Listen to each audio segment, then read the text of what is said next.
Hello to everyone here, everybody at home. This is the April 11th City Council Workshop on Development Services. We'll get started with a Pledge of Allegiance by Councilmember Roberto. Thank you. Please rise as you can. I pledge allegiance to the flag of the United States of America and to the republic for which it stands, one nation, under God, indivisible, with liberty and justice for all. Thank you. Mr. Johnson, will you conduct a roll call? Councilwoman Fugit, Councilwoman Helsley, Councilwoman McKenzie, Councilwoman Parker, Councilwoman Ryder. Here. Councilman Roberto, Here. Councilwoman Singh, Vice Mayor Smith, Here. and Councilman Thomas. 5 members present. Thank you, Mr. Johnson. It's no secret that Knoxville's hitting records in terms of development, and so that's a good sign of why we live here and why others want to build here, both in commercial and residential. So with that, it's important that we maintain quality development and efficient development, and we rely on city staff to guide the way. So we will rely on you to guide the way of the presentation today and our session. But to kick us off, I think Mayor Kincannon is here. If you'd like to say a few words before we get started. Turn it on there. Okay. Thank you, Vice Mayor Smith and members of council and members of our development services team. I just wanted to say thank you to council because this improving development services has been something I pledged to do when I first ran for mayor in 2019. And of course, sometimes you think it'll be maybe take a year or maybe a year and a half, but it's complicated. And we have used outside consultants, and we've had increased our staff and done IT solutions, and all of these things would not have been possible without the focus and support of you all. And so I just want to thank you for your persistence and your support. And this is important to our community, not just for developments of commercial and other entities, but also to address our housing crisis. We want to make sure that people can build more housing in a way that's efficient and safe and responsive to the market. So thank you for your support, and I'm looking forward to having the team here share all the progress we've made. Thank you. Thank you, Mayor. Grant, you'll kick us off? As you make your way to the podium, I'll say a couple things. One is, we know that there's a developer roundtable and they provide continual input. And so I applaud the administration for establishing that and providing a venue for people that build a lot to provide a lot of input. Residents provide input to us or feedback to us for everything from commercial development to single family homes or additions to their homes. So listening is a big part of shaping and changing. And part of that, I want to give you particular kudos for and the team. For our workshops, it's really important that we have time to prepare. And so you all have set a new precedent for, I'm going to give you the 3 Pre Award, which is 3 days before a workshop, you all delivered these materials for us to plan. I saw Councilman Ryder had at least 50 questions planned as a result, so there's a catch to that, but generally I appreciate that, and it really helps us have an informed discussion. So thank you for that, and I'll turn the mic over to you. Thank you, Vice Mayor. It was our pleasure to provide that information in advance, and really appreciate the opportunity to present to you this evening. For real, it's a great opportunity for us to share some of the progress we've made to date, and I'm going to be allowing our team to share this information. I'm going to make a few brief remarks, but I'm going to sit down and be quiet and allow the folks that are really doing the work, most of the folks that are doing the work, to stand before you and present.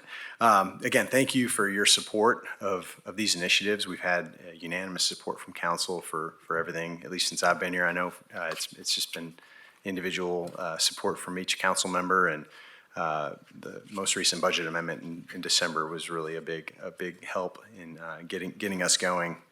And again, you mentioned the Developers Roundtable. They've been a great resource. I used to be a member of it and got to join the other side.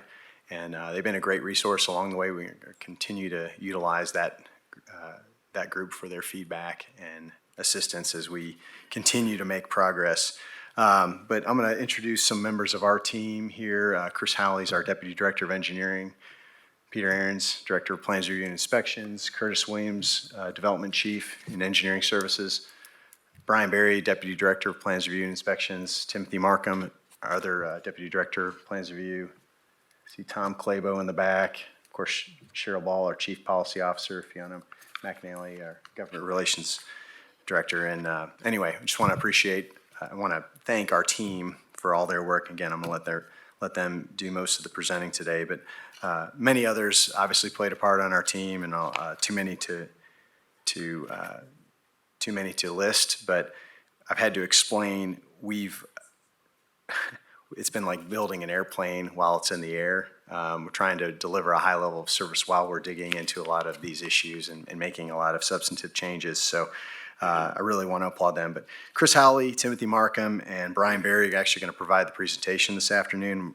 This evening, we're going to talk about really 4 key areas: our process policy changes, our leadership and our staffing levels, some data and accountability metrics, and then customer service and software improvements. And then we'll talk a little bit about some future initiatives.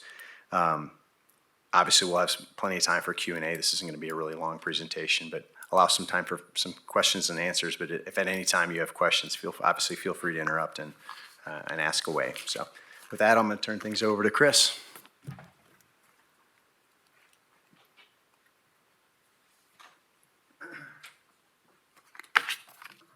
Thanks, Grant.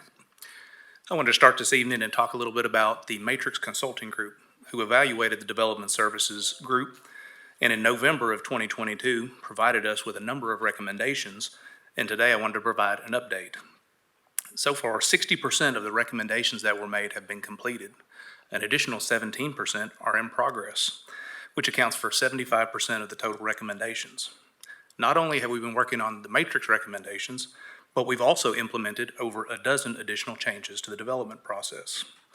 I wanted to go over some of those changes today, which in part you have voted on at previous council meetings as ordinance revisions, but thought it'd be helpful to go over some of the highlights. First one I wanted to talk about is our special pollution abatement process. This is part of our water quality program, and its requirements that are related to specific land uses, particularly things like gas stations, grocery stores, and restaurants. In this new process, we have eliminated the requirement for water quality device easements. We recognize that uses are often temporary, and temporary uses shouldn't necessarily have permanent easements, and so we've been able to eliminate that requirement. An additional change is we simplified the application process. We basically have one single form that addresses all of the different uses for commercial uses on a single form and uses a series of checkboxes to select effectively the different type of on-site controls that will be used for that project. The third modification that we made was regarding a maintenance agreement for the project. It no longer has to be signed by the property owner, which has been an ongoing issue.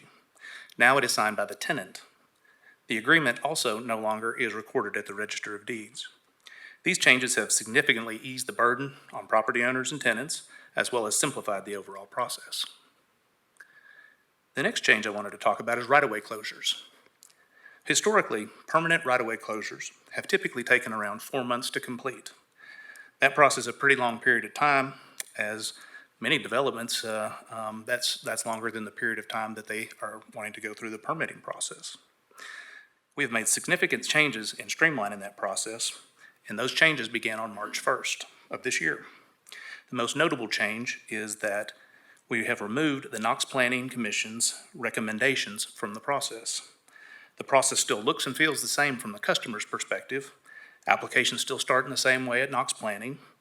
The review of those closures still goes through Knox Planning staff as well as city department staff, same as it always has been. However, now, after staff recommendations for approvals, it goes directly to City Council. This new process reduces the timeline from that 4-month time frame to closer to 2 months, which that's definitely a big time saver. We've also made some revisions to the platting requirements. Staff now has the authority to waive plat requirements for 1 and 2 family dwelling projects. So far, we have found that these changes help about 3 customers a week, saving them both time and money. Where plats are still needed, there is a new, more simple process using a site plan survey option, which is kind of what I call a plat light. It again can save the customers time and money.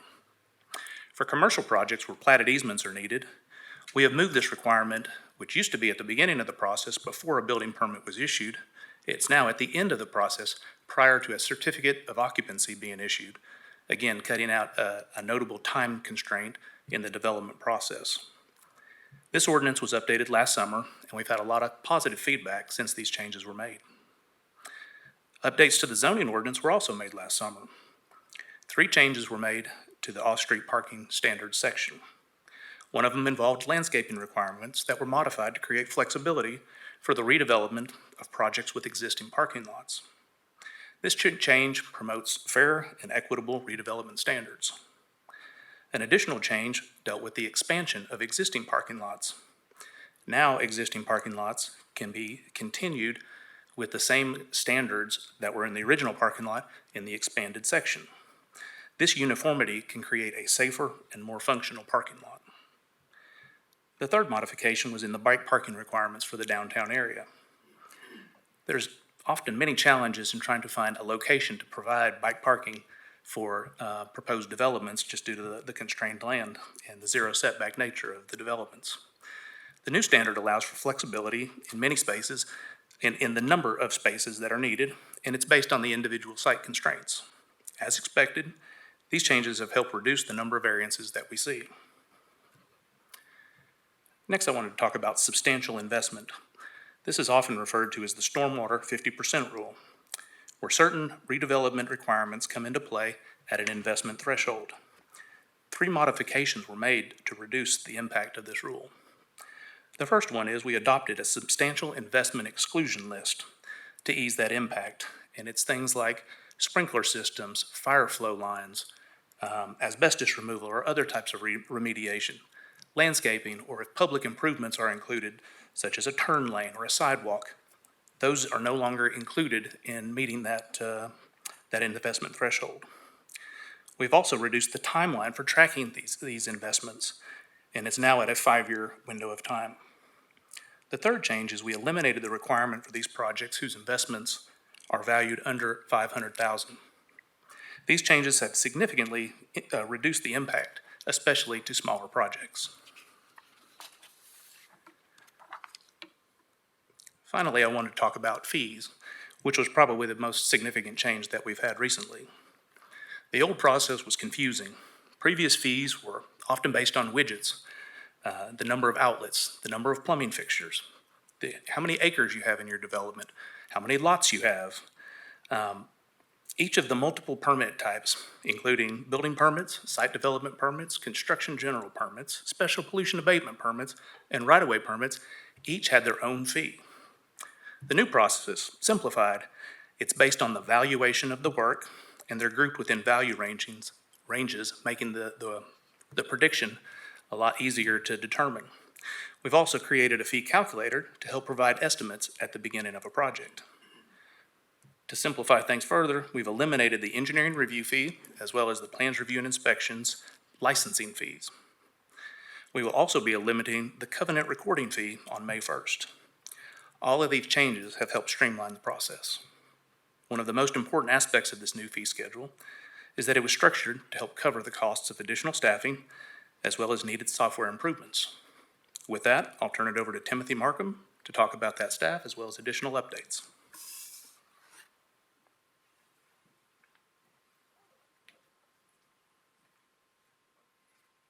Thank you, Chris, and thank you, council, for having us tonight. If you got this 3 days ago, I've only added 21, 22 slides, so it's not going to take much. No, thank you, Chris, for highlighting some, just a joke, didn't add anything. Thank you for highlighting some of the updates that we've had to our development process. To implement these processes and really get into the items that we just discussed and work to overall improve our efficiency and effectiveness, we focused very heavily on staff improvements. People is the asset that we've spent the most time, investment, and energy on. From my first position here in the city of Knoxville, Weed Eating Parks in South Knoxville, to my current position, I've always felt the support of management, my crew leaders, team leaders, everybody that I've worked with. And I think that's really important in the city of Knoxville, that we have that support, and we're building that. Getting a chance to build strong leadership that represents our staff is very important. And being a part of that, helping to develop that staff in that leadership role, it means the world to me. So I'm very excited to get to talk about it. To get into these couple leadership improvements that we've had, let's go down the list here. First is Chris Howley was appointed Deputy Director of Engineering. Chris, his role is to aid Director Claybo in matters, especially those into the development community. He has many years involved in the development community and has a lot of knowledge that can help with that. His role frees up Director Claybo to work with higher level positions and other parts of the engineering department. Curtis Williams was promoted to our engineering planning chief. His role organizes and oversees the inspection crew and the plans review crew on the engineering side. I've had a chance to work with and actually for both of these gentlemen since 2016 is when I moved to engineering at one point. And so I've had a lot of years getting to work with them. I've really gotten to learn that they have an excellent management style that's very, very helpful and helps guide those that work for them. So I really appreciate that, and it's been excellent to work with them.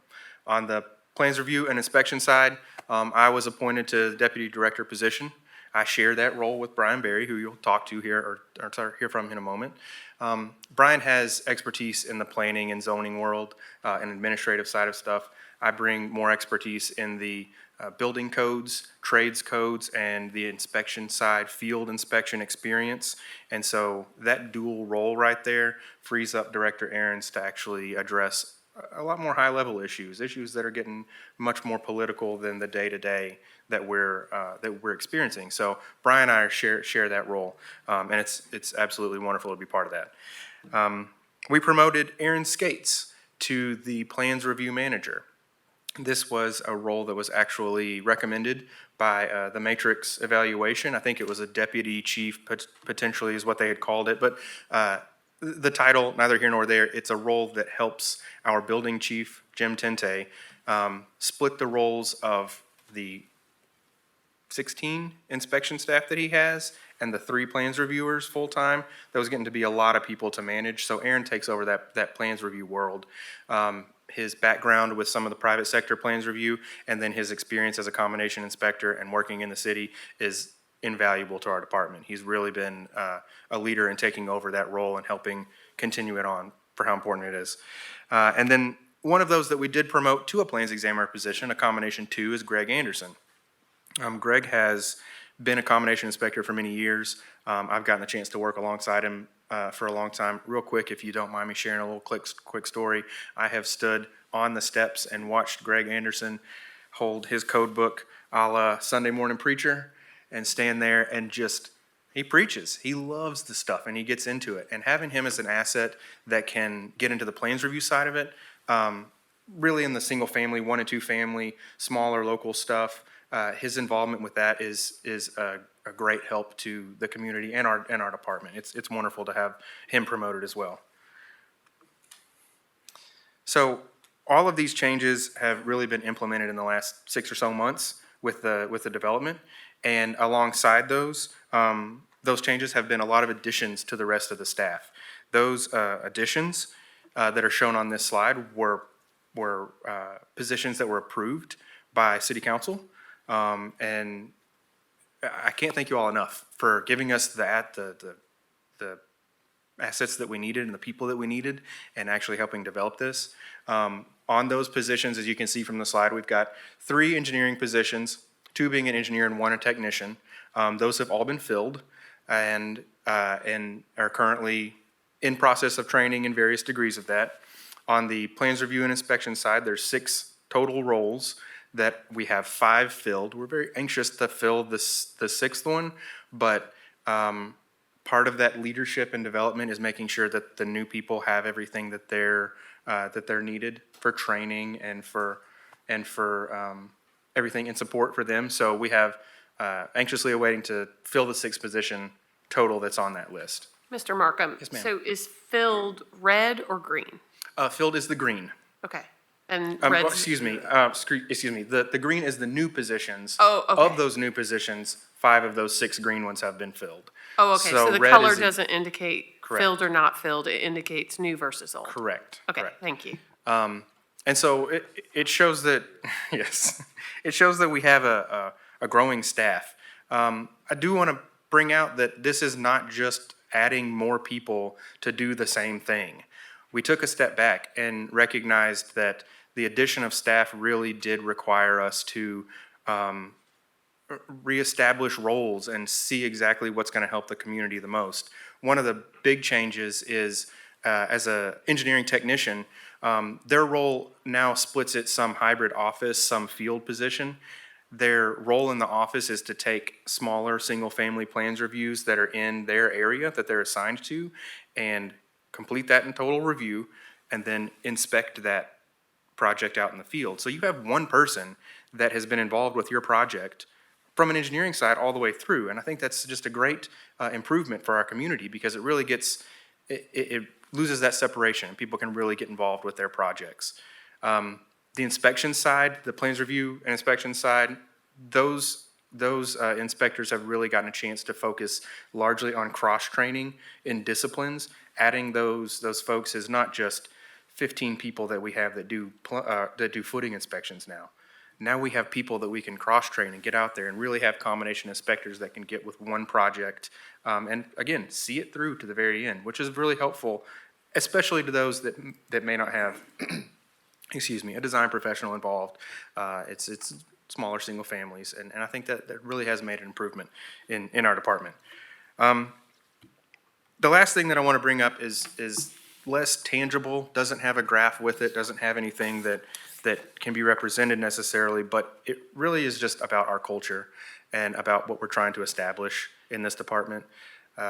The promotion and the establishment of leadership positions, the adding of these positions has made not only just an effective and efficient department, but has provided a career path, is inviting people to come into our department to actually learn to grow and actually develop their skills.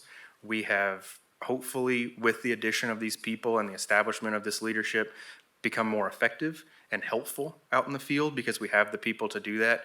And then doing all that can really help us establish Knoxville as the standard and the benchmark for a safe, effective, efficient development community throughout the region.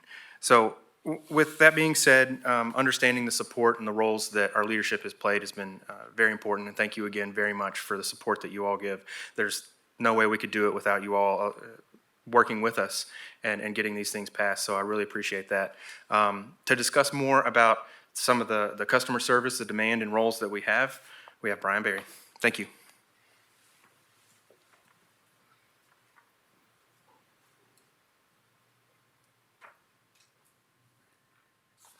All right, thank you, Tim. So the slides that I'm going to walk you through here are going to illustrate the importance and the impact of these new positions that Tim was talking about. Let me get here to the next. So the bar chart that you're seeing here on the screen is the total number of inspections by month over the last 2.5 years. As you can see, the trend line shows a steady increase in inspections with a peak of about 2,545 in October of 2023. Plans review and inspections were committed to next day inspections. In the past, in order to do this, it's resulted in plan reviewers being pulled into the field for inspections, and it created a backlog of plans review within our department. So the additional funding that was provided by council for those 6 new inspector positions has allowed for reviewers to remain in the office to complete plans review. And I'll touch more on this impact here in a moment. So now that we have the number of inspectors that we needed, we turn to focus on a plans review process. So moving forward, what we've done is we've established an expectation for customers for plan review times. So shown here are the 4 tiers of project types with associated benchmarks. And the right column are the number of calendar days in which we will return either comments or an approval to an applicant. So as you can see, for example, a residential plans review would take 7 days for us to return either a list of comments or approval. Commercial is broken up into 3 tiers, and those are based on project value. So for example, a commercial project that's less than $500,000 is a 14-day turnaround. Those between $500,000 and $20 million are 21 days, and projects that are over $20 million are around 30 days. So with the 6 new inspectors that are taking over the inspection volume, with reviewers remaining in the office, how has this impacted our plan review?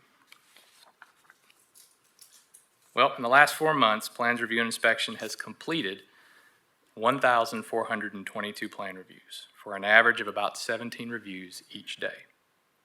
So the breakdown of this is about 48% residential, 52% commercial.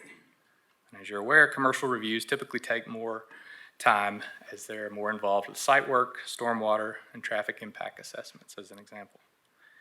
So when we apply these benchmarks over the last 4 months, how have we done? Well, across the board, we're showing improvement. So the bar chart here shows the average number of days for plan review each month.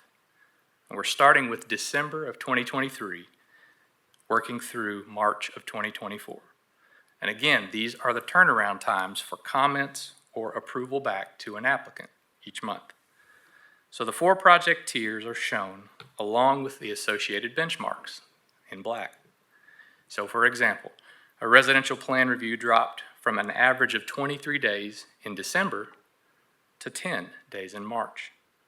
For a commercial project that was less than $500,000, it dropped from 24 to 15.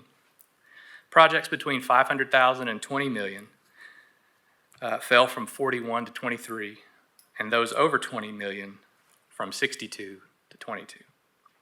Now, the number of projects over $20 million each month range from about 4 to 8 projects in the queue for review. The large numbers shown here from December and January are reflective of many variables, but ultimately it's a need for improvement. However, the trend is moving in the right direction now with dedicated staff to review plans. And so while the tasks of inspecting and plans review are 2 key components of what we do in our department, the third is customer service.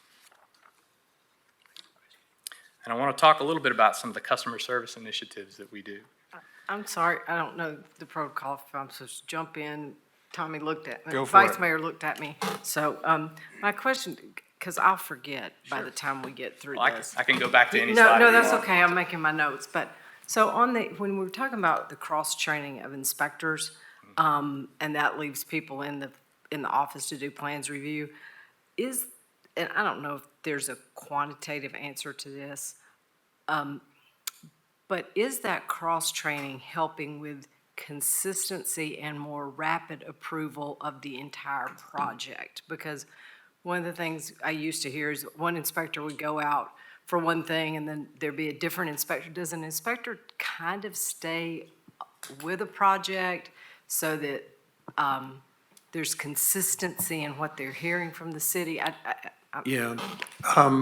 Of those new folks that are not fully certified, qualified quite yet, as they continue to grow and develop, that is the goal, is that Okay. they get their one project. Yeah. The beauty of the additional staff is it allows our building chief to go spend time with the inspectors, which he was roped into inspections himself and plans review for the longest time. I So just think as we're moving into customer service, that's a big component of the customer service is knowing what's coming and feeling confident with, that if I do this, there won't be another this. Okay, thank you. So talking a little bit about customer service initiatives, 311 department has been a great help.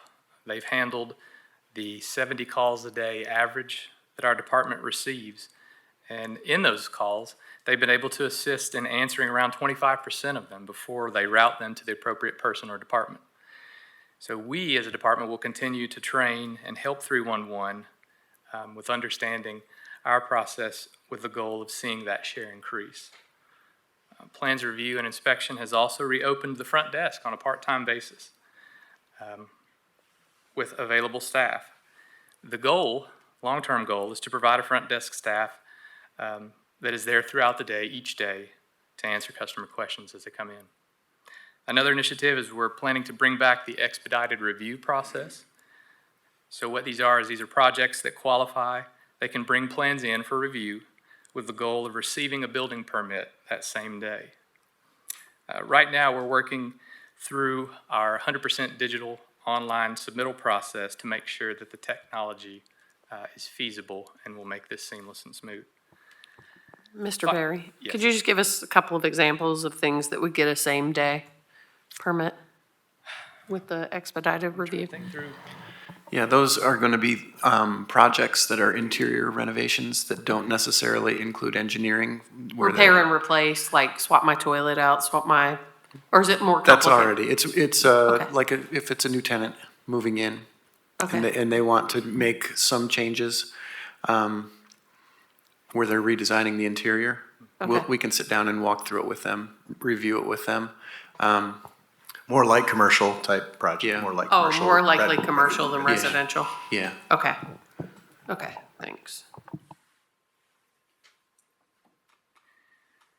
So lastly, something we currently offer and will continue to do is every Monday and Thursday for customers to schedule a free of charge pre-submittal project review. And what this does is it allows applicants to take advantage of feedback on a project from staff before they submit for plans review. Software, as we've heard, is another key component to customer service. Avero advisors, they were brought on board to assess our current software setup and permitting process. And as you can see from the screenshot of our current online permitting homepage, there are 12 tiles to choose from at the beginning. And so customer feedback to us on this has expressed that it requires too many clicks to go through this. It's very text heavy, and overall it's cumbersome to navigate. So what we have here is a draft permitting website that condenses these down into 6 tiles. And I'll give you an example here that will kind of illustrate. Plans Review and Permits tile. What this will do is applicants can now easily identify the type of permit they're going for based on the first click, whether it's a residential or a commercial project. So if I'm an individual and I expand the accordion and I need to do a single family home, and the next click, I'm into the application process. So we've tried to streamline and to reduce that, and we feel like we're accomplishing this. Again, this is a draft. It's not live at the moment, but it will be coming live soon. Can I ask a question there? Certainly. So let's say I'm I own a house. I'm not a developer. I'm just a homeowner. And I'm thinking about doing some upgrades to the house. And when you put this up there, I realize it's not there yet. But I click on the, update. I think there was one about updates. Let's say I picked something that I don't actually need like I have a project, but I really don't need a permit for it at all. Like there's no reason for it. Am I going to get to a point where that gives me an answer and says, you don't need a permit for this. It's only for these things. Is that something that's going to be built in? We're trying to incorporate that in. We currently experience that now. To give you an example, we don't require a building permit for a shed that's under 200 square feet. And so these are things that we're trying to incorporate into the new software so that it will recognize these and help applicants know through that process. But That's great, because I figured that's probably something you run into a bunch is, I actually don't need a permit here, and I'm spending a bunch of time and your time trying to figure that out, and that you need to move on to something else. Right. So I think that's a great thing to add in. I just wanted to make sure that was going to be, something you were thinking about to help people out, because I think there's a lot of misunderstandings and, lack of information out there, because it's not stuff that people deal with every day like you guys do. Sure. But thank you. So on that note, is there, if there's not something in the pathway right now to say, blink, blink, you don't need a permit, Is there a list? Because a fence is another example where people commonly either, some people get confused and think they do need a permit for that when they don't. Right, that would be another example of where we're not going to issue a building permit for that, and we currently don't. Right, Issue but we building wouldn't want them to waste their time and your time, staff's time, going through the process. So is there like a quick FAQ, things you do and don't need a permit for if it's not built into the process? Yeah. Sure. So at the top of there's headers up here Okay, fast relative to facts. policies, FAQs, and fast facts. Uh-huh. And That's definitely something we can build if we don't have it already, Yeah. is do I need a permit? And then list, because the building codes, if you dive into the building codes, they tell you what's exempt. And the average person ain't gonna do that. I'm just Right. telling you. Which- Or by the time we do. Understood. we're mad. I would just think that would be a quick thing is, Yep. here's 10 things you don't need a permit for. You guys know what's commonly submitted. And I just wanted to comment on your too many clicks thing. When I was at Pellissippi, that's what the students said to me. They go, library lady, this is too many clicks. I'm just going to use Google. So those are the folks that are up and comers. Yeah. Just remember, too many clicks. too many clicks. Too many clicks.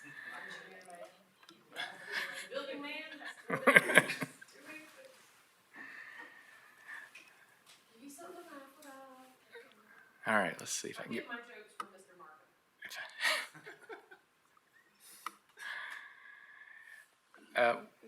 One of the other things that Vera is going to do is they're going to provide an assessment of our internal software. So for example, we use Acela. It is a software that houses our permit records internally. They're going to take a look at this as well as all the other softwares that interact with that. They're going to look for better integration, ways that they can improve workflow, as well as best management practices in order to improve the internal side of our permitting process. They're also going to look to expand our reporting capabilities for access and use of all the data we collect.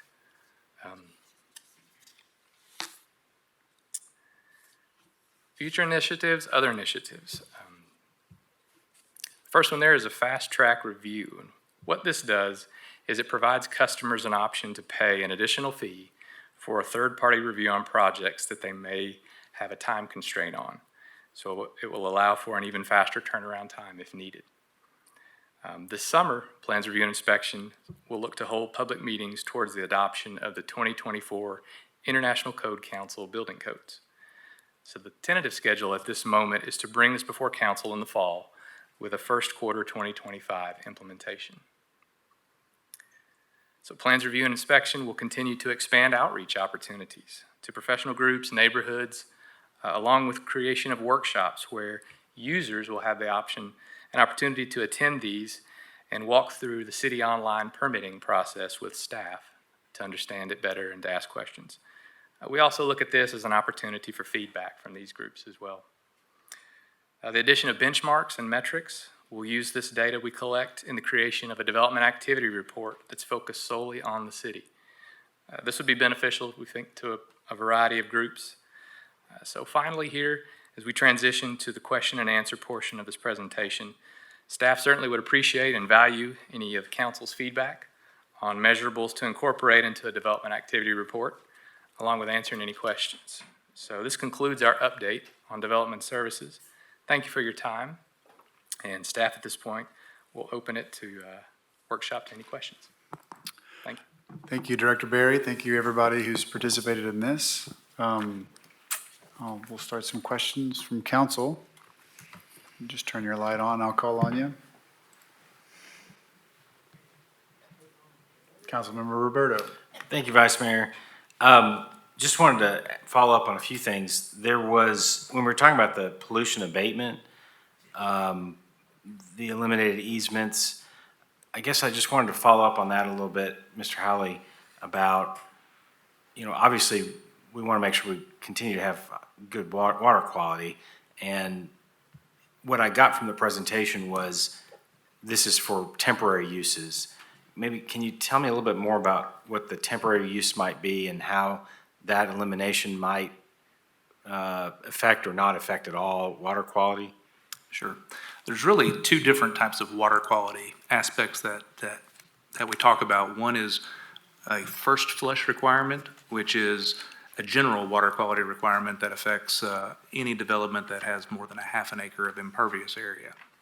And those are ones that are permanent. They follow that for eternity. And so the obligations associated with that are to maintain these water quality facilities in perpetuity. And so they have maintenance agreements that follow the ownership of the land. They're recorded in the Register of Deeds. And so they are all tied to the lineage of that property and that development. And then there's certain ones where you might have a bookstore turn into a restaurant, or a restaurant turn into a bookstore. And you would have to provide water quality units to be able to convert that into a restaurant. But if you convert it back to a bookstore, that water quality unit is no longer required. And to have a lot of ties to the chain of title that obligate the property for maintenance, long-term maintenance for a device that's no longer needed if the use changes, is why those requirements were taken away. And from a management standpoint, having them on the first flush ones that are follow regardless of the use, those need to follow because they're going to be for eternity, and it's easy for us to keep track of those because we have a permanent record of them. With the uses, the special pollution abatement, they actually have a permit, and the permit expires every 5 years and has to be renewed. And so it really turns it almost into an operational standard. So we have a group of folks that manage that program, and so they do inspections to make sure things are properly done on a cycle. And so because we have this kind of a post-construction program in place, it makes it unnecessary to have the doubled up documents that may not be needed at some point in the history of that land. So if I understood it correctly, then it's, I have a use that I've already got approval for, it changes, you get maybe updated requirements, but then I go back to the original use. I don't need to go back through the original, process because I've already established that and I've moved forward from there. Is that basically right? Can you say that again? I'm not sure I followed. I'm not sure I got it right either. What I heard you say was, say you were a bookstore and you turned into a restaurant. So I've obviously qualified for water quality under the bookstore. Then I moved on to restaurant. I have to get everything approved for that. Well, then I go back to a bookstore later on. That's what you mean by the temporary use. Yes. So And, if you and go- I don't need to go back through the same process I did for the bookstore because I've already done it for the restaurant. Is that right? Correct. You wouldn't have to go through that again. It would essentially be that the permit, the special pollution abatement permit, that is an operational permit, when the use changes, that would basically expire that permit, and the water quality obligations are no longer necessary because they are specifically related to that use. And trash, oils, and greases are a restaurant use, and so there's a special water quality unit that addresses those specific types of pollutants, and you don't tend to see those on a bookstore, and so it's no longer necessary to have that maintenance protocol in place, whether the device is physically there or if it's removed. Maintenance of it is no longer a needed item because of the use change. Okay. So I would just be duplicating the same process, and that's what you've removed. Yes. Is that, now, if I had something that had a more profound impact on water quality, that I might have leaks of certain things and things like that with whatever my use is, this is not giving less water quality from that type of use. That stuff is gonna continue to be monitored, and you're not gonna have, you get where I'm going. Yes, so that's more of, I'd call it part of our enforcement program as opposed to our operations program. The operations is more about incidentals. When you have, when you got a restaurant and you're moving grease from the restaurant over to the bin, and you have, something that drips out of it, those, when it rains and that goes into these water quality units, that prevents that from getting into the downstream streams. But if you have a pipe that busts and you're leaking some other type of product out, that's not what these devices are designed for, and we typically go through an enforcement action if there's an impact from those types of devices, from those types of issues. But I'll also say that these units, sometimes they protect even in those circumstances. For instance, if something, leaked 100 gallons of fuel out, a lot of these units would be able to hold 100 gallons of fuel, so when it could be remediated before it ever got off site, even though that wasn't the intent of that device. That is a an opportunity for those devices to be able to manage that issue. Perfect, thank you. Councilwoman Fugit. Thank you. I'm piggybacking on Councilman Roberto. I think basically what I understand is that type of permit follows with the type of business. So even if it was bookstore, became a restaurant, became a dress shop, you still wouldn't need it. It's not the original use. It's the type of business that would require a certain type of permit, and that's what you track based on the type of business, basically? Okay. Yes, and it is a select group of businesses, and I Right. gave a few examples, but there are some others that Right. are less common, but most of these water quality aspects have to do with things that float. So it's usually something that produces oils, greases, and trash and things of those natures. But for my way of thinking, the permit just is tied to whatever the required usage is that makes you get a permit. And every Correct. 5 years, you have to have the permit renewed. If you're not doing that anymore, you don't. Correct. Okay. Now, my next question, and I don't know who can answer this. So we talked about the front desk customer service. I really appreciate that. I'm really big on, I worked in a financial institution. They expected somebody at the front of the bank when you walked in to give some questions, and so I'm really glad we're moving to that. Is there any idea, or what's your goal for maybe getting that to full-time? I'm looking at, I don't know who, I'm staring at the two of you. You can fight for it, or I don't know what. As quickly as possible. Yeah, but I mean, is it like within the next 90 days, 6 months? I'd say 6 months would be, That's your goal, to have it done by 6 months, and sooner Yes. if possible, is Yeah. what I'm sure you're. As we get folks in and trained and staffed up. Right, but you're aggressively recruiting people all the time, correct? we are. It's budgeted, the money's there, that's not the problem. It is finding the right person, and so sooner Correct. rather than later. I just wanted to make sure, it's not a money issue, it's It's not a money it's issue. a finding the person, okay? That's good, good. And then, the website, what is an estimated, I'm not gonna hold you to it, but. Hold Brian is to it. Is our hope within 6 months, a year, sooner preferably, but, Sure, the expectations are for it to go live Sunday at 8 PM.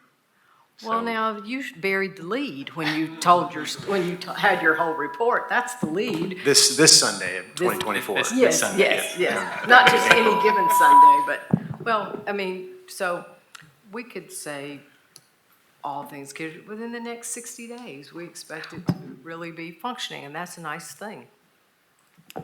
One of the things that we've done too is we brought in end users. We had them sit down with the consultants as well as ourselves. To say it's too many clicks. Absolutely, and to walk through the new site, to provide us some feedback based on their familiarity with the way it's set up now, and how they would like to see things done, and so it was helpful as well. And I hope you understand that the reason I'm asking about expectations is not put anybody on the hot seat. It's just, I think the community, people, Grant, we've talked about this for years. I mean, it's been this drumbeat that it's hard and it's long, and I think the fact that we're making progress is really great, and an idea of we're closing in very quickly. It should be before the end of the year is, if not by fall, is very encouraging, and I appreciate that, because I think that really will help. Our commitment, this meeting, this workshop, this is not a victory lap by our team, but the message we want to convey is we're making a lot of progress and that it's measurable progress. So we've got Right. some benchmarks now that some expectations we've set for ourselves and showing how we're doing in meeting. Yeah. We're not meeting them all yet. No. And we're very open about that, but we are making some progress and we're trending in the right direction. And that's just since December. Again, the budget amendment was approved in December. We've gotten these new positions on board. We've got a leadership team Within the in first place. quarter of the year. So just within the first quarter, we're trending in the right direction, and we've been pushing pushing our team, they've been pushing their team, I've been pushing this team. Yeah. You all have been pushing us, which is good, and that's important. And the expectations are high, but we feel confident we're going to see some real results. We're starting to hear, we're starting to get some anecdotal, feedback, and the talk from the developer roundtable. Our partners we talk to in the community are starting to see a little bit of a difference. But I think by this summer, the next 6 months, you're going to see, we can do another one of these workshops or give you all some reports and data. The data. We're doing some improvements to our website with software, but what's really helpful is the stuff on the back end. If you notice, the data we have only goes back to December. That's when we started being able to collect it What you're measuring. and report it. We just haven't been able to do that in the past with the capabilities we had. So we have these benchmarks for the plans review. Those are benchmarks we can control. We can control the amount of time we spend reviewing a set of plans. There's additional information in the process. So, for example, it's not going to take 7 days necessarily for you to get a residential building permit. It may take longer. We're going to track that information as well, so we can give our customers, our clients, some expectations. Hey, here's how long I can expect this to take, and how, depending on the level of quality of design we get. So, for example, if we get a bad set of plans, of commercial plans, which never happens, I'm sure, but No. And you're let's never just say hypothetically we get a bad set of drawings. It may take multiple review cycles. So again, putting some of that that gives us an opportunity to put some more accountability on the development community and the design community to make sure we're getting good plans, and we have some checklists to ensure that, and we're communicating that on the front end. So we're getting good plans. We're turning them around quickly. They're turning them around quickly, so we can get the permit approved, and they can get to work, and they get their financing lined up, and they can execute the project. The other point I want to make, we didn't have a real big metric for it, but it's a huge metric that we've been meeting for a long time, is next day inspections. And that's been at the expense of our plans review timeframes, but that's a really big deal. Not a lot of municipalities are doing that, or meeting that kind of benchmark. That is huge. And that's a big deal when you're out in the field coming from construction world. Yes. I mean, you've got subcontractors on site. You can't wait 3 or 4 days to get a plumbing inspection or mechanical. That's a really big deal, and that helps us. Again, the plans review process has been a longer process, but when projects get started, contractors have been able to execute projects, and we have not held up those kinds of issues in the field. And then I know my time's about up, but all I wanted to say is thank you. I mean, this is really hard work. It's been fast. It's a lot thrown at you, and I know that the city is the easy person to always be the problem. And I think this kind of data reporting really helps transparency across the entire industry about how things are actually going and where things are in the cycle. I appreciate the speed with which you're working and the transparency, and I think it's going to turn the narrative, but more importantly, it's going to help us do business a lot better for our constituents and the people who want to invest here. So, thank you. Councilwoman Ryder? Okay, I don't really have 50 questions, but I could probably morph into it, but I don't have that kind of time, so I won't do that to you guys tonight. But I have enough questions, I don't know where to start, so we won't get to all of them. Couple of things for the benefit of answering questions for constituents. So first off, thank you guys, and I appreciate Mr. Markham bringing that up.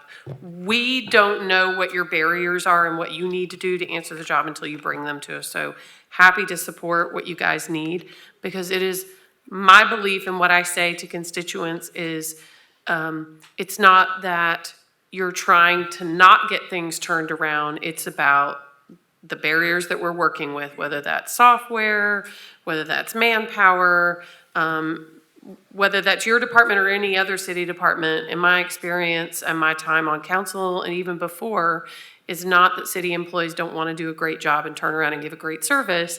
It's just sometimes we don't have the manpower and the resources to make that happen. If we were like running, 24/7 like a Walmart, maybe we could turn things around in all departments faster, better, quicker, but that's not what we are. So that little soapbox spiel. Mr. Halley, to put you on the hot seat, some of the things, I was so excited to see a slide about SPAP.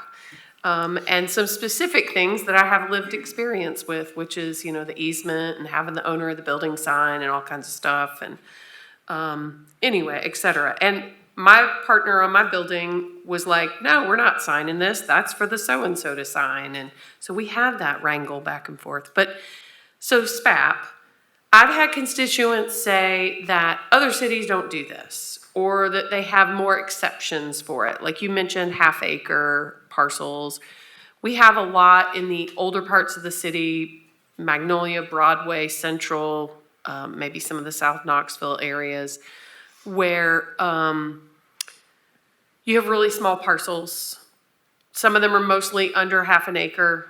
But I guess what was pointed out to me or questioned to me is that some cities, the limiting factor is an acre. So I didn't know, is that something that was considered? What's the argument against it? I'm sure you've heard all the arguments that's been brought to me as to why and what, because I think some of the requests have been throw the baby out with the bathwater and just don't do this at all. So we won't get into that. But I don't know. What do you want to say about SPAP?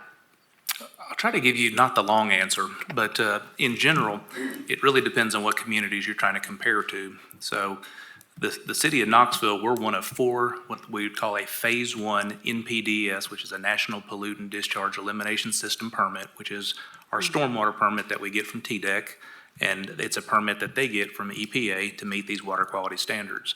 There's 4 Phase 1 communities in the state of Tennessee, and I'm not sure how many Phase 2s there are, but everybody else that has a stormwater permit is a Phase 2. So that's Knox County and all these other, UT has their own Phase 2 permit, the TDOT has their own Phase 2 permit, and then you talk about Blount, Alcoa, Anderson County, all these different communities have these Phase 2 stormwater permits. What's it do for us to be a Phase 1? So Phase 1 was implemented first, and so we were implemented, we started in 1993, and we had to be fully implemented in 1997. And we have what we call an individual stormwater permit. And so our stormwater criteria doesn't look like the other 4, or the other 3, which is Chattanooga, Nashville, and Memphis. Each Okay. one is individual. So in those early days, a depiction of what we wanted to do to meet these criteria. So we were basically given performance criteria. How do you want to meet them? And those decisions were made at that time. And so we can only really be compared to those communities. These Phase 2 came along, I think, probably about 8 to 10 years later, and so they're in a whole different cycle. And theirs are more what I would call a general permit. They're told what they have to do. We're not told what we have to do. We just have a performance criteria that we have to meet. I'll also say one of the challenging things for us is we're the only one of the big 4 communities that our permit that we're operating from was a 2005 permit, and they're supposed to be renewed every 5 years. If they don't renew it, you just work off your last one, and we're still working off our 2005. All the other 3 have gotten more up-to-date and modern permits. And there's a variety of reasons why we've been told we haven't gotten that, and some of them are litigation in some of these other big cities that delayed these permits. We're told they're working on it now. The internal joke is we're going to get our new permit on July 1st, but I've been saying that for 18 years now. So at some point, do you really believe the timeline that we're going to receive that? But there is a comment period where they've started addressing some of this moving forward, and during that process, we have the opportunity to talk about different options. Some other options could be to, instead of having these special pollution abatement permits for these what TDEC would call hotspots, you could just make everybody do a SPAP light and then just have one version, but that didn't seem like the most appropriate way to address those target pollutants. But there are other ways to achieve that water quality standard. But we bought into this concept early, and to change that, we would have to show an equal or better pollutant removal concept to switch to something different. It's not about just doing away with it. It's about proposing something that is an alternate that is equal or better to TDEC and them agreeing with us. So when people say they don't do it this way in other cities, that is factual. Yes. Okay. So it's not that we want to be different, it's just that we're different because and the cities that get compared to are Nashville, Chattanooga, Asheville, North Carolina, which I understand is a different state. So that is an apples to oranges issue at best. Okay, that's a very complicated situation, so there you go. It is, and some of those communities that sound like we don't do this, if Mm-hmm. I told you some of the things they did that we don't do, you'd be like, oh, that's worse. For instance, one of the things that we commonly see is these water quality devices that are a large tank, and they kind of have a swirling motion to it, stuff floats on the top and separates these pollutants out.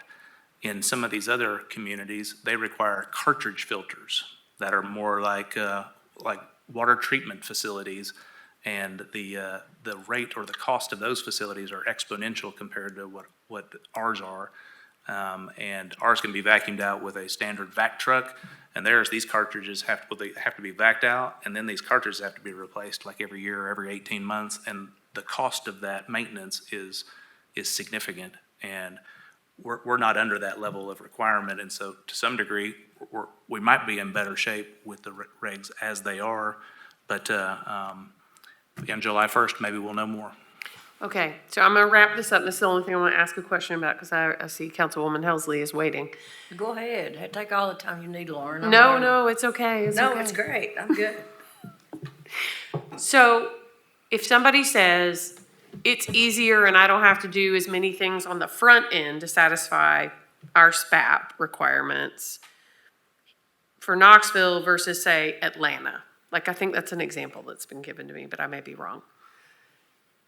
What I think I hear you saying is what we might be requiring somebody to do that costs them $10,000 on the front end to fill in, renovate a blighted property here, or a vacant, unused property, might be costing in another city more money on the back end or the maintenance end, because they have to get some special filter cartridge and something.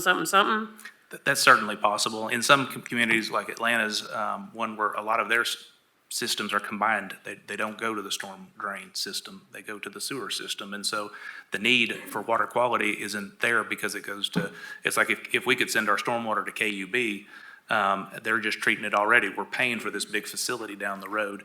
But in our community, they're separate, which is really the better way to go because of overflow issues. Okay. But because we're draining directly to the creeks, streams, and ultimately the river, we do have a water quality requirement that tries to address those target pollutants. Okay, thank you. Councilwoman Helsley. Since I'm the newest member of this body, I don't have like firsthand experience of how sluggish or clunky the old system was.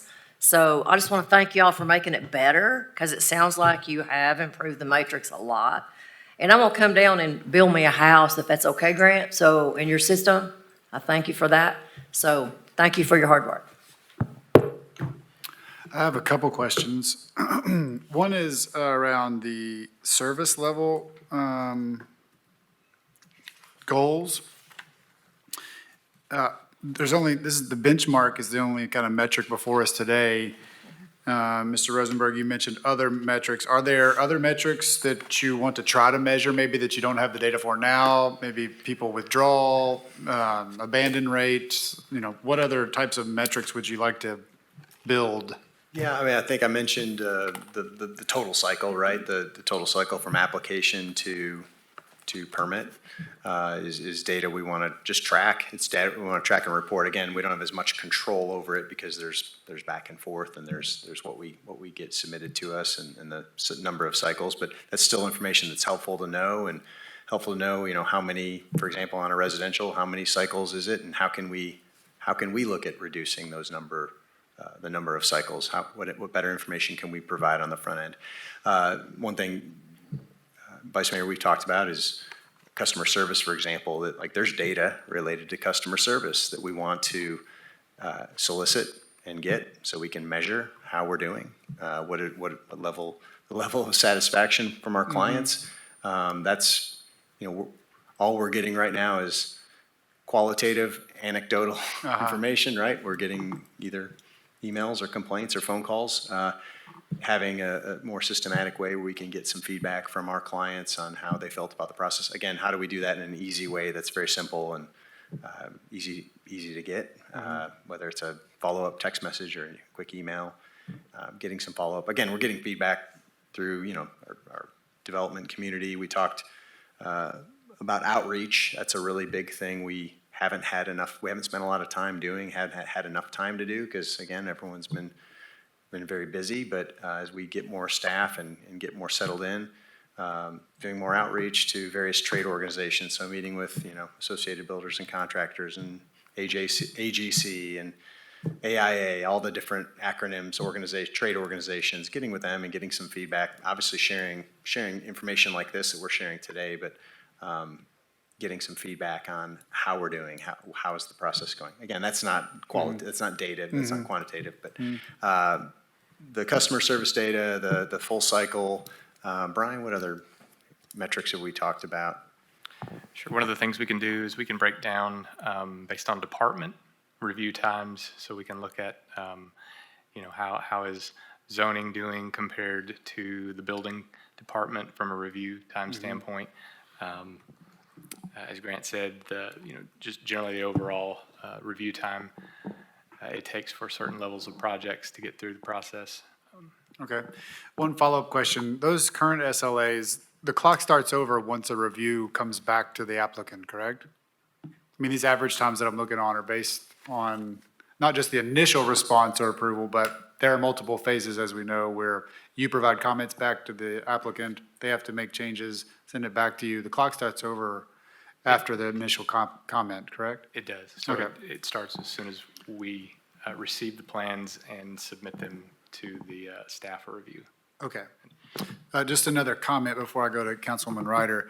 One of the things that I hear a lot, particularly for the first district, a district that's under construction quite a bit, in a good way, is just neighbors don't know when the lane's gonna close or the crane's allowed to start, and so what that kicks off is, why are they still working? Should they still be working? So then I gotta text Peter at night and ask him, what time should they stop working? And then you gotta ask the developer, why are you still, so, and also just, when does the lane open back up? I have to get to the store and I've got this crazy route to get there and I can do it for a little while, but when's the end, And so I've talked with everybody, mostly everybody in this room about this challenge and constantly brainstorming because I don't know enough to know when to email, and so each department has their own kind of dynamic. So one of the things I've experienced over the past couple of months is a couple developers that have done a good job of providing either weekly or biweekly updates to the relevant neighborhood because they know when the permits expire, they know when they might ask for more, they know when their crew is going to be finished. And so one of the things that I would ask of you is to reinforce with commercial particularly, or multifamily, multi-residential, any developer that's going to impede a right-of-way or disrupt the noise of the neighborhood, is to communicate to the neighborhood that they're in as a good neighbor what their plans are, what progress they're making, how much longer will it take. And I've experienced that from a few developers recently that have done a good job, and it just goes a long way. And it saves a bunch of emails and phone calls, particularly for somebody, me, that doesn't have any clue about when details are. So my ask is that you encourage every developer that's going to be in particularly in a residential area or even commercial, so they can plan and know how long to grit their teeth. And I think it goes a long way when people know when the horizon is. So just help reinforce that with developers, because I do think that's the right place for that to come from, not because that's a burden for them, but just they're a neighbor and they need to tell their neighbor what their plans are and keep them up to date. So help us with that. That's good feedback. I appreciate that. That's something to think about too, and how we, particularly for the very large projects where there's going to be a big concrete pour at 3 a.m. or Yeah. road closures. Road closures is something we actually are evaluating how we permit those, how we enforce and regulate construction road closures. So that's another mechanism we may have an opportunity to kind of Yeah. encourage and foster some outreach communication from the developer and contractor. I think it applies to general public awareness, is that people do a lot better responding to change if they know what to expect. So Yeah. that's it. Thank you. Councilwoman Ryder. Yeah, so looking back at one of the slides, the progress report on the matrix recommendations, you have complete 59%, in process 17%, and future 23%. In the, would it be possible for us to get maybe a list of what those are?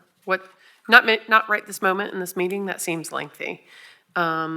What's complete, what's in process, what's put off to the future? Be happy to follow up on that. It was a lot of information to try to put on a slide. It was like 72 recommendations total, something like that. Okay. In 3 days in advance, that's not. Yeah, I'll do that. Yeah, Could we have a detailed progress report on that? Okay. Yeah, I'd be happy to provide that. Okay, great. Now I have another SPAP question. It's okay. Would you define that just for? A special pollution abatement permit. Did I get that right? You got it right. Okay, yeah. Okay, I'm trying to, in a nutshell, a constituent question. If you are developing a restaurant, in an older part of town on a small parcel, and you happen to be, you have no parking because you don't have any, and let's say you have, either the correct zoning, DK, whatever, or you have a no parking variance. So you have no parking lot, is street parking. So the SPAP requirements are only calculated and required to the, I may mess this up, but follow along with me, Chris, see if you can follow along. Only apply to kind of the area where the restaurant is. The That's footprint correct. of that. And to go along with that is if we were in a Plaza Shopping Center and we have one restaurant that comes in one slot. Yeah. We're worried about that restaurant and kind of the parking area out front that kind of would be associated with those tenants. We're not worried about the whole complex. We're worried about that specific Okay. use. So in the no parking, it would be the building and the surrounding components that might be the pollutant-driven stuff, Okay, like the dumpster. so if you have a building that is, say, it has no parking, and it's only street parking, and it has a 0 parking variance, when you calculate SPAP, it's really the footprint of that building. You're not doing parking lot calculations. That's et cetera. correct. Okay. But if I own a building and I happen to have a parking lot, I have more SPAP requirements because I have water runoff, et cetera, of the parking lot. So it costs me more to develop that because I have parking. That's true. So if I happen to have a building with a 0 parking requirement, I'm in a much better shape because I don't have to do all these other things because I'm not trying to remediate water runoff off parking. From a water quality perspective, yeah. Okay, so when my constituents, I'm not talking about builders and developers, my neighbors, I'm trying to hypothetically follow along with my developer constituents issue. Because their point was, the downtown restaurants don't have to spend all this money to remediate and do SPAP for parking because the city is providing parking garages. So when my constituents, my neighbor constituents are like, why don't we have more restaurants here? Part of the issue is some of the stuff around us isn't getting developed to restaurants because the burden of scale, you gotta be able to sell enough burgers and beers to be able to offset the cost of $10,000 plus, or one person said 400,000, maybe they might have been exaggerating, I really hope. Because not that big of a footprint of a building. But there's a burden of scale that's keeping some of our properties from getting developed because they have to meet all these SPAP requirements because they're providing their parking. Whereas, say, a downtown restaurant doesn't have that burden. There is definitely some truth to what you're saying. There Okay. are other aspects that I mentioned before in a restaurant application. Mm-hmm. And I've seen this at a McDonald's, and you see where somebody's got a grease bin that they roll back and forth to the building, and you can tell exactly which path and which door they went in because they're dripping, goo the whole way. Sorry for that term. So when we talk about downtown, where is their grease traps? And all the restaurants downtown, with the exception of 2 or 3 that have a grease component to them, where are their grease traps? They're required to have them, and a lot of them are inside the building. So some of them are to clean them out, they have to close the building down so they can clean them out because the smell is so significant. But they put them inside the building because they're obligated to have them, and that's part of the sewer system, but it never gets into the storm system because it's all internal to the building, if that makes sense. So there are other things when you talk about downtown that are done to mitigate some of the same impacts that we're trying to manage on a more traditional restaurant site. So the requirements is about where the grease is moved across the parking lot, or it's more than that? It's more than that, but it's I'll give you a variety of different examples. But the grease, how it moves across the parking lot, that is a big one that is directly related to a lot of restaurants. Grease control is a major problem from those uses. But it's also trash, those kind of pollutants, which, when you think about fast food, how many garbage cans are overflowing, how many wrappers are floating down, how much foam and other things do you end up down at the creek in these booms that we have down at the entrance to all the creeks as they approach the river. All of those things are part of what I'd call a more traditional restaurant setup, where you have a parking lot that you have people that are going there, that are hanging out, that are left something on the top of their car, that are spilling something, that are pouring their Coke out, and it's more concentrated at that specific use. Okay. All right. Councilmember Roberto. Thank you, Vice Mayor. Going back to staffing for a minute, council was very happy to, supplement the budget so that you guys could hire, because we had reports saying that you needed more staffing, and I was glad that we were able to do that. How did the hiring process go? Obviously, you got people hired in a pretty quick amount of time, but just can you give us a general sense of how it went? Extremely well. Timothy can probably speak to this more, but it seems like we've, for some crazy reason, have found a lot of really good candidates they're racing through their certification tests ahead of time. We incentivize that, so we give them bonuses if they get their certifications, because then they can do their job. But Timothy can speak to that. Sure, I would give a lot of credit to the management staff before I got this role. Not trying to take credit for what I did. For people like Peter, Jim Tinte, who's our building chief, that were in these roles, they were the one really leading these interview processes, and they were able to not only take advantage of, we have a lot of people moving from out of state to the area, everybody knows that, and that actually kind of helped us out, because there's a lot of people that have all these certifications and have this desire, that are coming from northern areas, moving south, coming from out west into here. And so we did have a higher number of that this time, but we also had a lot of local people that were able to work with Peter and with Jim to really understand, and they took the time to figure out what they were actually doing for the job.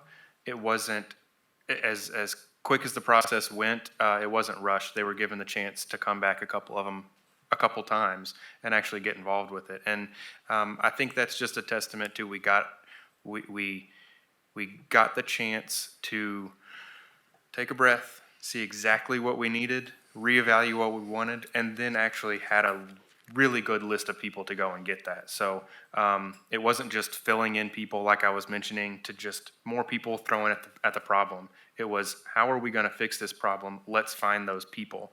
And luckily, those people applied also, but it was really just the change in how we were doing that interview that led to, like I said, 5 of the 6 excellent positions that were filled. And those folks are really, really doing a bang-up job to fill that role. So you still have just one vacancy? Okay. I would add the comp plan from, comp study from a few years ago has helped as well. I mean, boosted the pay. I mean, we've got competitive, it's good competitive pay for Okay. that position. Okay, that's good to hear. Yeah. Then I wanted to go to the improving stats you talked about for residential and commercial. I think that's great. Obviously, that's something we hear about all the time with, how long things are taking. I think you answered one of my questions, which was already, you're still doing the next day inspections, which is fantastic. So what I was going to ask about, though, with the inspections, are the inspectors spending the same amount of time completing the inspection that they were before? It's just that you have more people now, so you're able to do it. What I'm getting at is, we're not half doing the inspections, we're fully doing the inspections. And I want, not, it's not an accusation, I just want to make sure that's what we're doing. No, thank you again for the staffing levels. Staff and technology have been our struggles for the 10 years that I've been here. With the staffing levels that we have now, Aaron Skates is taking care of plans review. James Tente is out of the plan review business, and he's working with the field inspectors. And he's systematically going through and doing ride-alongs, helping them, not necessarily critiquing them in the middle of inspections, but with these newer folks, he's taking notice of what's going well, what's not going well. And Jim and Timothy have started up, is it a weekly or a monthly inspector meeting? Currently monthly. It's a monthly inspector meeting where they go over high points, things that we need to improve, things that we need to increase consistency on. And that's stuff that they've dreamt up and have really, they're really good meetings, so. It was nice to talk about all that stuff with Jim 2 years ago, dream about, oh man, someday when we have the people to do this. And so to the amount of time that you're spent on an inspection, we've actually, if it's noticed in the office that, hey, I know that you all only had 6 inspections because it was a super light day, what did you do with those inspections? Well, actually, I was able to help them, and we went through a new permitting process to make sure that they changed what they had updated. We had individuals today that were, that had called me and said, hey, they changed this from a garage to a pool halfway through. I didn't just spend the same 15 minutes and go, bye. They took the time and they sat there, they pulled up the permitting website and said, you need to apply for this permit. And actually they're, with the lightened load and the not just going, 150 inspections for our whole staff, it's shared, and we can actually take a little more time, in all honesty, on those inspections to really document everything and to get everything communicated back and forth. And that's what me and Jim are really trying to drive home to the inspection crew, is making sure that if you have more time, which has been granted to us, you need to now take that time and pass it along in your inspection. Good to hear, good to hear. And then last question I had was about the substantial investment process being more simplified. And Director Clabo knows how much I'm a big fan of complete streets. So I just wanted to get a sense for, since those changes have been made, are we seeing, and when we talk about exclusions for sidewalks and things like that, specifically what I was thinking about, but are we seeing any impact on our ability to have complete streets? Because obviously we want to balance our goals of making sure we end up where we wanted to end up, but not hinder development so much that we can't move forward and people can't make improvements. And so I wonder if enough time's gone by where you can even make a comment on that. As far as the substantial investment criteria, the requirements that are associated with that are more about stormwater criteria and when those come into play. And the relief is really the cost of a developer's project to add the sidewalk. We don't want somebody to have to put in water quality because they put in a public sidewalk. And so we picked things like asbestos remediation, fire flow, these criteria that on an older building, that those wouldn't come into play for a lot of other areas. But when we add all these different features in, we would hate for somebody to have to put in a water quality component that might even be more expensive than the improvements of their project, just because they added all these features to the site that may have been obligations. And so that's why those things were excluded. As far as meeting complete streets, to some degree on small projects, that's very difficult to achieve in an incremental basis. I think we have made a lot of efforts to promote that.